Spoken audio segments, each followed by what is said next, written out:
Ever feel like you just want to like cut to the chase, get right to the heart of things? Absolutely. Skip the fluff and grab the essentials, right? Exactly. So today, we're diving into some really foundational English phrases. Okay. And the interesting thing is our sources are all geared towards like young learners. Interesting. Yeah. And so what that does is it really boils it down, doesn't it? It really does. You're Yeah. getting the most fundamental building blocks. No complex grammar or idioms, just the core elements of communication. Yeah. And you know what I was really struck by? It's the sheer variety of practical situations that these phrases cover. Right. Everyday scenarios, stuff you can use immediately. Exactly. So we're going to try to pull out the most useful nuggets for our listeners today. So let's just jump right in, huh? Let's do it. Okay. So greetings and good manners right off the bat. The basics. Hello, hi, good morning, good night. Those kind of like automatic responses in so many interactions. Mm-hmm. Those are essential, for sure. Yeah. Then we have, how are you? And the typical, I'm fine. But I think it's the thank you and you're welcome that really grease the wheels of social exchange, don't you think? Oh, absolutely. It's about showing appreciation and acknowledging someone's actions.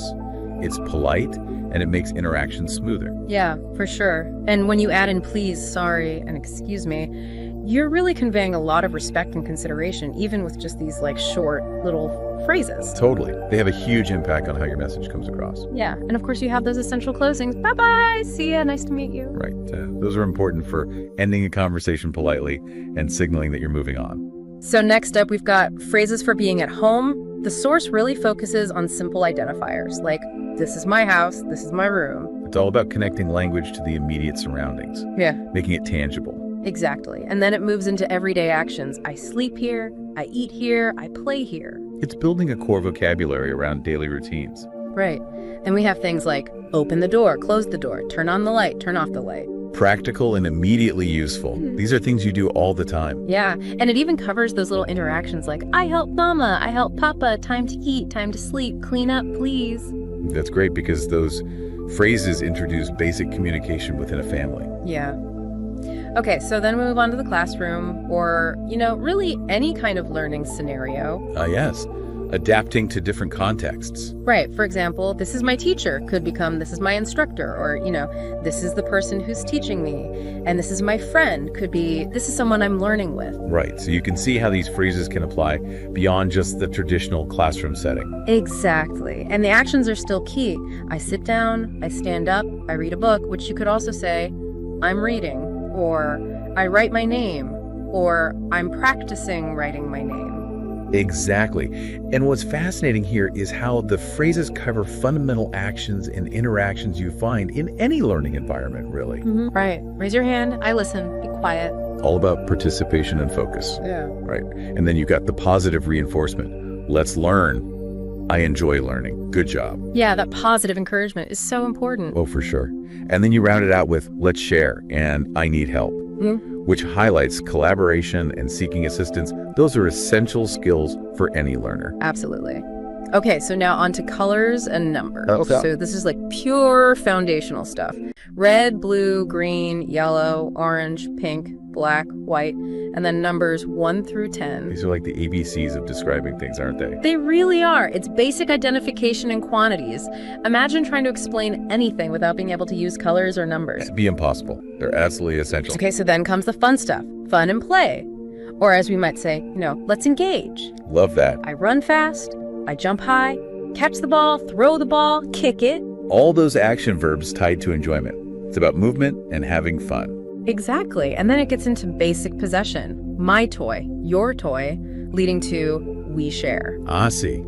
Introducing core grammatical concepts like action and possession in a very relatable way. Right. And then we have phrases like, let's go outside, look a butterfly, watch the bird. Encouraging interaction with the environment. That's so crucial for learning and development. Yeah. And of course, I have fun. Play with me. Time to rest. Covering those emotional states and needs. Even during playtime, it's important to be able to communicate how you're feeling. For sure. Okay, so now we move into my feelings. And this is all about expressing those basic emotions. Definitely. So important for communication and connecting with others. Right. I am happy, I am sad, I am tired, I am excited, I am scared. Those are like the core feelings we all experience. And then we get into things like, I feel good, I feel sick, I'm angry, and expressing affection with, I love you, or acknowledging absence with, I miss you. All vital for emotional connection. It's about expressing your inner state and sharing those feelings with others. Exactly.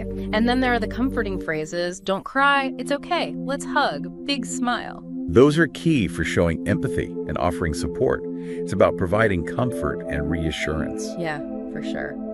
Okay, last but not least, let's go out. Yeah. Gives us phrases for, venturing out into the world beyond our homes. Exploring and navigating new surroundings. Right. It starts with simple things like, let's go, I want to go. And then pointing things out. Look over there, it's a car, it's a dog.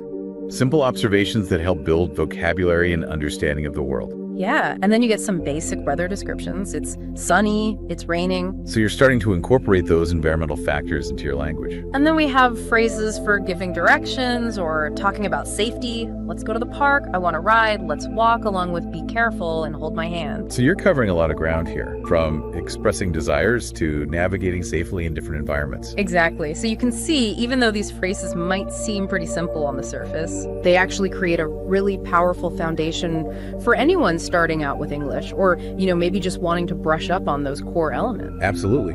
The emphasis in all of these sources is on repetition, applying these phrases in real situations, and most importantly, maintaining a positive attitude towards learning. Yeah, because that positive attitude is what keeps you going, isn't it? Oh, totally. It makes the learning process so much more enjoyable and effective. So what I really want our listeners to take away from this is that even though these phrases are basic, mastering them can unlock so much practical communication. Exactly. These are the tools you need for everyday interactions, for expressing your needs and your emotions. They lay the groundwork for more complex language learning down the road. So I guess the question to leave our listeners with is this. How can truly mastering these fundamental phrases unlock a whole new world of communication and connection for you? That's a great question to ponder. Thanks for joining me on this deep dive. It's been a pleasure. Until next time. See you then.